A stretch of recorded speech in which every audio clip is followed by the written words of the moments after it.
Hai Sobat Ekonom Muda, selamat datang di podcast kita kali ini.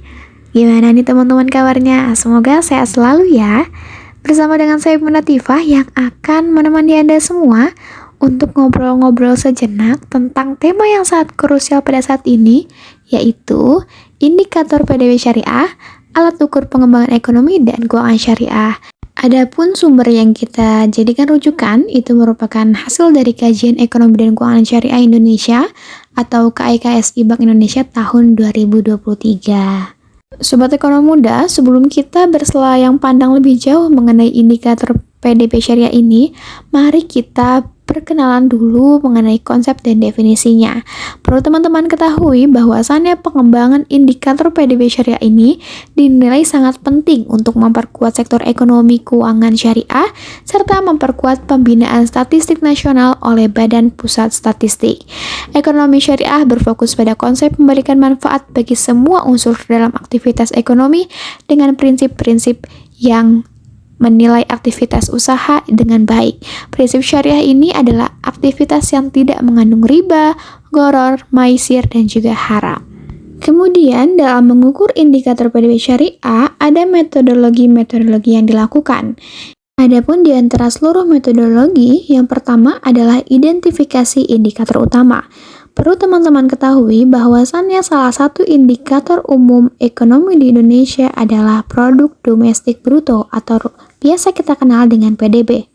Nah, untuk ekonomi syariah sendiri tidak menggunakan PDB teman-teman, yang mana ekonomi syariah itu menggunakan indikator lain yang disebut dengan aktivitas usaha syariah atau AUS, yang mana ini memberikan pandangan holistik tentang pertumbuhan ekonomi berprinsip syariah. Manfaatnya meliputi pemahaman pertumbuhan ekonomi beretika, inklusivitas finansial, dan dukungan untuk sektor-sektor berkelanjutan.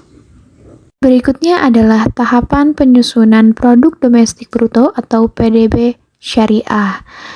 Nah, di dalam tahapan-tahapan ini ada banyak sekali bentuk tahapannya, kurang lebih ada sekitar 8 tahapan yang harus dilalui.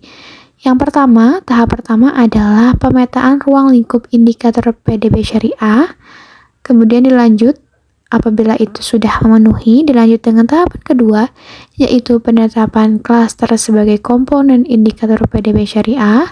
Kemudian tahap ketiga, identifikasi cakupan klaster PDB syariah yang telah ditentukan sebelumnya. Dilanjut tahap keempat, yaitu koordinasi bersama KL terkait untuk memastikan ketersediaan data pendukung. Tahap kelima, yaitu penyusunan produk domestik bruto syariah berdasarkan standar internasional. Kemudian tahap keenam yaitu analisis statistik terhadap indikator produk domestik bruto syariah. Kemudian tahap ketujuh yaitu proses diseminasi dan publikasi indikator produk domestik bruto syariah. Dan terakhir yaitu tahap kedelapan adalah evaluasi atas indikator produk domestik bruto syariah yang telah dikembangkan. Evaluasi ini akan memberikan manfaat pada waktu yang akan datang. Dalam jangka waktu menengah sampai panjang, evaluasi data-data terkait ekonomi syariah yang telah dikumpulkan dan dianalisis dalam berbagai aspek akan memberikan landasan untuk menyusun dan menentukan kebijakan yang mendukung pembangunan ekonomi syariah.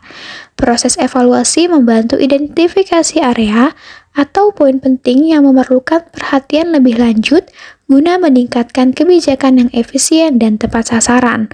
Evaluasi dapat dilakukan dengan memanfaatkan data statistik untuk mengukur pertumbuhan ekonomi secara kualitatif dan kuantitatif. Pemanfaatan dapat mengukur kontribusi ekonomi syariah terhadap pembangunan sosial, juga dengan menggunakan statistik untuk mengidentifikasi kebutuhan dan peluang pengembangan lebih lanjut dan sebagainya. Oke Sobat Ekonom Muda, selanjutnya kita membahas bahasan lain yang juga disajikan dalam laporan KEKSI 2023 Bank Indonesia, yaitu definisi dan cakupan klaster PDB syariah, serta arah pengembangan yang ke depan. Perlu Sobat Ekonom Muda ketahui bahwasannya pada tahun 2023, Bank Indonesia bersama dengan KNEKS, BPS, dan stakeholder terkait telah merumuskan definisi dan juga ruang lingkup klaster dalam PDB Syariah. Pengembangan indikator statistik ekonomi dan keuangan syariah, terutama PDB Syariah, memerlukan sinergi dari seluruh pihak. Proses ini juga harus terus diselaraskan dengan implementasi prinsip usaha syariah dalam perekonomian. Demikian teman-teman mengenai indikator PDB Syariah. Semoga apa yang sudah tadi kita diskusikan itu dapat menambah wawasan yang berharga dan pemahaman lebih mendalam kepada sobat ekonomi muda sekalian tentang peran penting indikator PDB Syariah dalam memandu perekonomian dan juga keuangan berbasis syariah. Terima kasih, salam hangat dari saya. Wassalamualaikum warahmatullahi wabarakatuh.